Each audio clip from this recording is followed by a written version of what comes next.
Special education hub YouTube channel में आप सभी का स्वागत है दोस्तों। नई नोटिफिकेशन के लिए आप हमारे यूट्यूब चैनल को सब्सक्राइब कर लीजिए, वीडियो को फॉलो और शेयर लाइक कर लीजिए।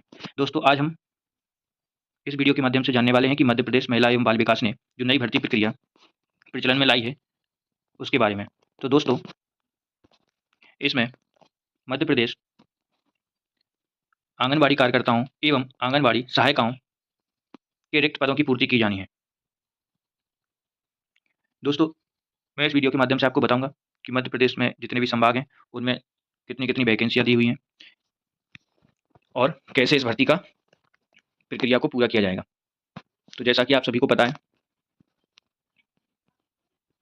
कि आंगनबाड़ी कार्यकर्ताओं एवं आंगनबाड़ी सहायिकाओं के पूर्णतः पद अस्थायी एवं मानदेय आधारित मना सेवी रिक्त पदों की पूर्ति मध्य प्रदेश शासन द्वारा की जा रही है।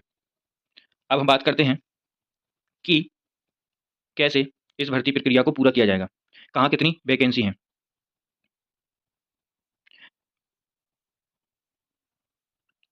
जिलेवार हम एक बार डिटेल देख लेते हैं कि कहाँ पे कितने रिक्त पद हैं और आप लोग भी MP ऑनलाइन द्वारा तैयार चयन पोर्टल, दोस्तों जो मध्य प्रदेश सरकार ने MP ऑनलाइन की जो वेबसाइट है उस पर एक चयन पोर्टल करके मॉड्यूल बनाया हुआ है। चयन पोर्टल के माध्यम से आप अपने जिले की, अपने तहसील की रिक्त पद की जानकारी देख सकते हैं। दोस्तों MP ऑनलाइन द्वारा चयन पोर्टल जारी किया गया है, उस पर आप जानकारी देख सकते हैं। आपको कोई भी ब्राउजर ओपन कर लेना है, उसमें चयन mponline.gov.in पर आपको जाना है और आपको डिटेल मिल जाएगी। आपकी स्क्रीन पर संभाग का नाम और जिले का नाम और रिक्त पदों की संख्या दिखाई दे रही है। भोपाल संभाग में, भोपाल जिले में 32 आंगनबाड़ी कार्यकर्ताओं की वैकेंसी है और आंगनबाड़ी सहायिकाओं की 289। ऐसे ही रायसेन, राजगढ़, सीहोर, विदिशा, भिंड, मुरैना, श्योपुर, अशोकनगर, दतिया की जानकारी दी हुई है। दतिया में 42 पद और 228 पद पर आंगनबाड़ी सहायिकाओं एवं आंगनबाड़ी कार्यकर्ताओं की नियुक्ति की जानी है। तो दोस्तों अब हम दतिया जिले को ही ले लेते हैं कि कहाँ पे कितनी वैकेंसी है, ये हमको कैसे पता चलेगा, ये मैं आपको इस वीडियो के माध्यम से बताने वाला हूँ। मैंने क्रोम ब्राउजर ओपन किया हुआ है, आप भी कर सकते हैं और इस पे चयन पोर्टल, दोस्तों चयन पोर्टल आपको ओपन कर लेना है। चयन पोर्टल जैसे ही ओपन करेंगे आपको MP ऑनलाइन की एक वेबसाइट दिख जाएगी ऊपर वाली, फर्स्ट पे जो वेबसाइट आएगी आपको उस पर क्लिक करना है, चयन पर। जैसे ही आप क्लिक करेंगे,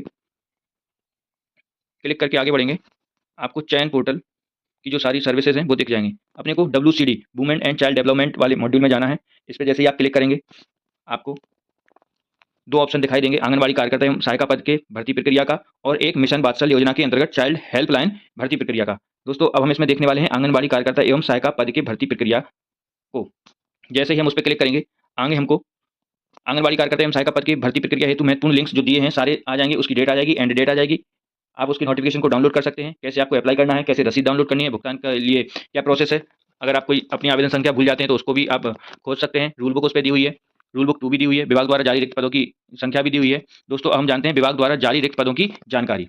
जैसे ही आप इस पर क्लिक करेंगे, आपको आपकी स्क्रीन पर संभाग के नाम, आंगनबाड़ी कार्यकर्ता के स्वीकृत पद और आंगनबाड़ी सहायिका के स्वीकृत पदों की जानकारी देखने को मिल जाएगी। तो दोस्तों हम देखते हैं ग्वालियर संभाग को। जैसे ही ग्वालियर संभाग पर आप क्लिक करेंगे, ग्वालियर संभाग के सारे जिले आपके सामने खुल के आ जाएंगे। अब हम सिलेक्ट करते हैं दतिया जिले को। दतिया जिले के जो भी प्रोजेक्ट हैं, इंदरगढ़, दतिया, दतिया नवीन, दतिया, भांडेर, सेवड़ा, इनमें कितने कितने पद स्वीकृत हैं। इंदरगढ़ में 5 स्वीकृत पद हैं आंगनबाड़ी कार्यकर्ता के और आंगनबाड़ी सहायिका के 23 पद। दतिया में 8 पद कार्यकर्ता के और 63 पद सहायिका के। दतिया नवीन में 4 पद कार्यकर्ता के, 17 पद सहायिका के।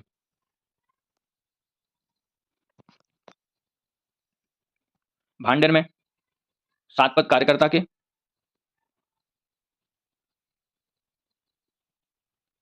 और सहायिका के 48 पद। जैसे ही आप मान के चलिए दतिया पर क्लिक करते हैं तो आपके सामने दतिया में जितने भी रिक्त पद हैं उनकी जानकारी आ जाएगी। जैसे गांव का नाम आ गया बसबा, चरबा, गुलमऊ, बसई, सतलौन, चौबाया, बसई, मुंडराबंद, जनकपुर, सुकेटा, सुजैना, इनमें जो भी रिक्त पद हैं उनके सामने दिए हुए हैं। जैसे कि बसवाहा में अभी कार्यकर्ता कौन है उसका नाम भी उसमें शो होकर आ रहा है और स्वीकृत पद कितने कार्यकर्ता के, 1 पद और है और आंगनबाड़ी सहायिका का स्वीकृत पद 1 है, मतलब कि एक एक वैकेंसी इन दोनों में यहाँ पे है। दोस्तों अब हम बात करते हैं आगे रूल बुक 2 की।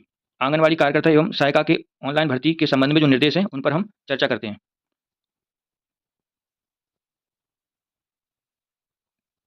इसकी क्या रूल बुक है अब हम देख लेते हैं।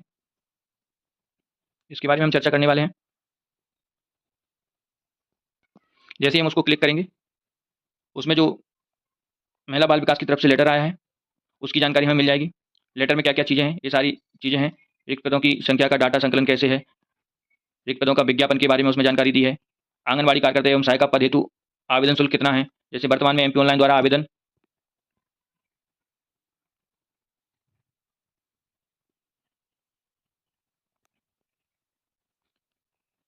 शुल्क राशि रुपये 100 प्लस 18% GST यानी कि 118 रुपये निर्धारित की गई है, जिसका भुगतान अभ्यर्थी को करना होगा।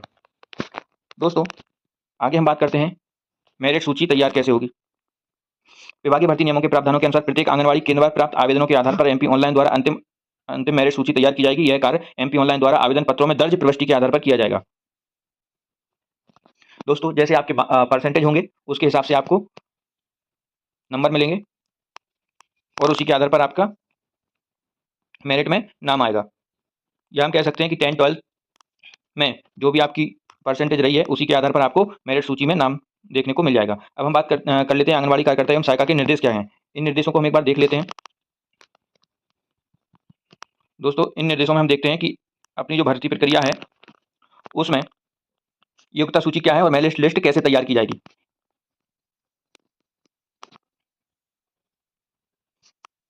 आंगनबाड़ी कार्यकर्ताओं की नियुक्ति हेतु अंक निर्धारण मापदंड एवं योग्यता सूची विकासखंड स्तरीय चयन समिति द्वारा आंगनबाड़ी केंद्रवार योग्यता सूची मेरिट लिस्ट तैयार की जाएगी। योग्यता सूची तैयार करने हेतु अधिकतम 100 अंक निर्धारित किए गए हैं। दोस्तों, कितने अंक निर्धारित किए गए हैं? 100 अंक निर्धारित किए गए हैं। पहला बिंदु हम देख लेते हैं। अनुसूचित जाति अनुसूचित जनजाति की महिला अभ्यर्थियों को 5 अंक मिलेंगे। गरीबी रेखा से नीचे जीवन यापन करने वाले परिवार की महिला को भी 5 अंक मिलेंगे और गरीबी रेखा से नीचे यापन करने वाली महिला को भी 5 अंक मिलेंगे। अब हम बात करते हैं तीसरे पॉइंट की। विधवा, परित्यक्ता, तलाकशुदा, 30 वर्ष से अधिक आयु की अविवाहित महिला को भी 5 अंक इन्होंने दे दिए हैं। तो ऐसे टोटल कितने अंक हो गए? 15। चौथा पॉइंट है आंगनबाड़ी केंद्रों की सहायिका, पूर्व की मिनी आंगनबाड़ी कार्यकर्ता, आशा कार्यकर्ता, ऊषा कार्यकर्ता, पूर्व में अन्य स्थान पर आंगनबाड़ी कार्यकर्ता के रूप में 5 वर्ष का कार्यानुभव जिसके पास होगा उन महिलाओं को, और एक चीज और है, उक्त लाभ केवल उन्हीं आवेदिकाओं को दिया जाएगा जिन्हें शिकायत के आधार पर कभी हटाया ना गया हो। तो इन महिलाओं को कितने अंक मिलेंगे? 10 अंक। तो दोस्तों, अब कितने अंक हो गए?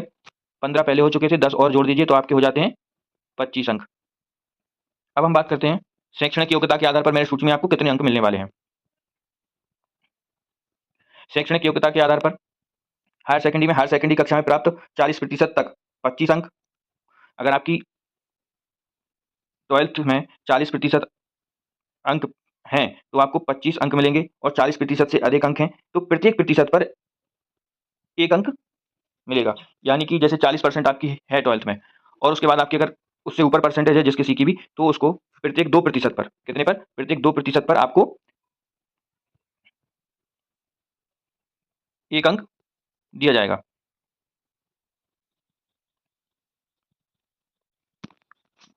शैक्षणिक योग्यता, उच्च शैक्षणिक योग्यता स्नातक अथवा स्नातक से उच्च होने पर, यानी कि आपके पास ग्रेजुएशन होगी तो आपको 10 अंक और दिए जाएंगे। बोनस अंक मिलेंगे। बोनस अंक कैसे रहेंगे? आंगनबाड़ी कार्यकर्ता पूर्व की सहायिका की सेवा काल के दौरान आकस्मिक मृत्यु या प्राकृतिक दुर्घटनावश होने पर अगर मृत्यु हो जाती है तो सहायिका की बेटी अगर यह योग्यता रखती है तो उसे संबंधित आंगनबाड़ी कार्यकर्ता, आंगनबाड़ी सहायिका, पूर्व की मिनी आंगनबाड़ी कार्यकर्ता की अविवाहित, विधवा, परित्यक्ता व्यक्ति परिवार पर आश्रित हेतु 10 अंक दिए जाएंगे। तो दोस्तों, आपके ऐसे कुल मिलाकर 100 अंक निर्धारित किए गए हैं और इसी के आधार पर मेरिट सूची तैयार की जाएगी।